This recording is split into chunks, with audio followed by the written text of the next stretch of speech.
Olá, pessoal, tudo bem? Meu nome é professora Glesiane e estou aqui para apresentar para vocês o terceiro episódio do podcast A Hora da Notícia, parte do projeto Matemática Sem Barreiras.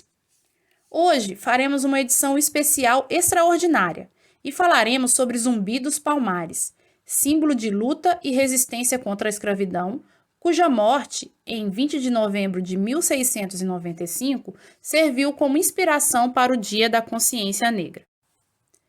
Zumbi foi um dos grandes líderes da história negra no Brasil, que morreu lutando contra a escravidão. A data é um convite obrigatório à reflexão sobre a situação das pessoas negras em nossa sociedade e traz com ela a necessidade de entender quem foi esse personagem histórico tão importante. Zumbi nasceu em 1655 no Quilombo dos Palmares, estado de Alagoas. Seu nome tem origem africana, que, em quimbundo, Nzumbi pode ser traduzido como duende. No Brasil, zumbi significa fantasma, que, segundo a crença popular afro-brasileira, vagueia pelas casas a altas horas da noite. Apesar de ter nascido livre, quando tinha 7 anos de idade, foi capturado e entregue a um padre católico, sendo batizado com o nome de Francisco e sido alfabetizado, o que é contestado por alguns historiadores por falta de evidências comprobatórias. Passados alguns anos, quando já estava com 14 ou 15 anos, Zumbi teria fugido e voltado para o Quilombo de Palmares, pelo qual lutou até a morte. O Quilombo dos Palmares surgiu no fim do século XVI e estava localizado na região da Serra da Barriga, compreendendo parte dos estados de Alagoas e Pernambuco. Palmares foi o maior e mais duradouro quilombo brasileiro, chegando a reunir 20 mil habitantes.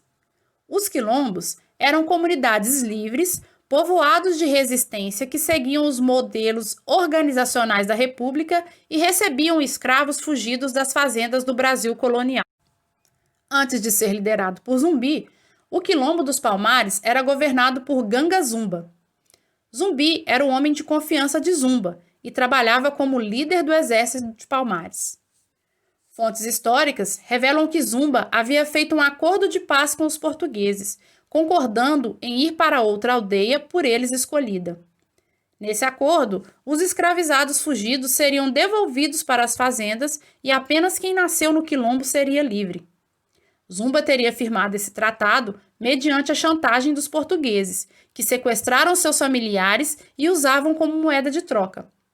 Mas o aceite dividiu o quilombo e boa parte dos seus habitantes voltou-se contra Zumba, incluindo Zumbi.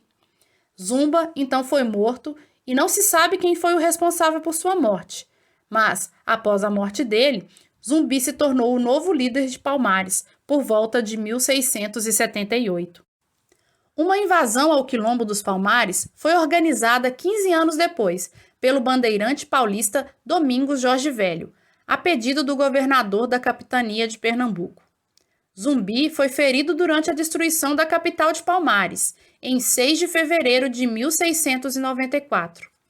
O líder sobreviveu ao ataque, mas foi traído por um ex-companheiro chamado Antônio Soares, que denunciou sua localização ao capitão Furtado de Mendonça.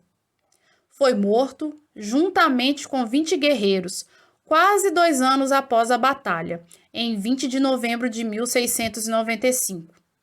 Teve a cabeça cortada, salgada e levada ao governador Melo e Castro.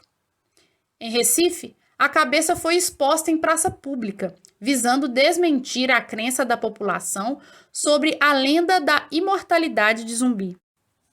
Zumbi foi o último líder do Quilombo dos Palmares, sendo ainda um dos mais relevantes historicamente.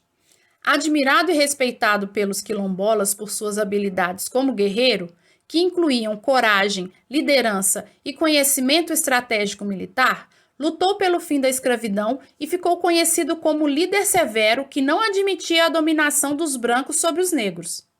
Também lutou pela liberdade de culto religioso e pela prática da cultura africana no país. O dia de sua morte, 20 de novembro, é lembrado e comemorado em todo o território nacional como o Dia da Consciência Negra. O termo consciência negra é conhecido desde 1978 e foi adotado pelo Movimento Negro Unificado, que escolheu a data para relembrar a luta dos negros escravizados no período escravista no Brasil. Em 2003, a data foi oficialmente reconhecida como Dia Nacional da Consciência Negra, através da Lei Federal número 10.639. Além disso, a temática História e Cultura Afro-Brasileira tornou-se componente curricular obrigatório nas escolas. Já em 2011, a Lei Federal número 12.519 tornou a data oficialmente o Dia Nacional de Zumbi e da Consciência Negra. Em alguns estados brasileiros, como Alagoas, Amazonas, Amapá, Mato Grosso, Rio de Janeiro e Rio Grande do Sul, a data é feriado nacional. Gostou de saber mais sobre o Zumbi dos Palmares? Então acompanhe o projeto Matemática Sem Barreiras. Siga nossas páginas no Instagram, Facebook e o nosso canal aqui no YouTube. Até o próximo podcast.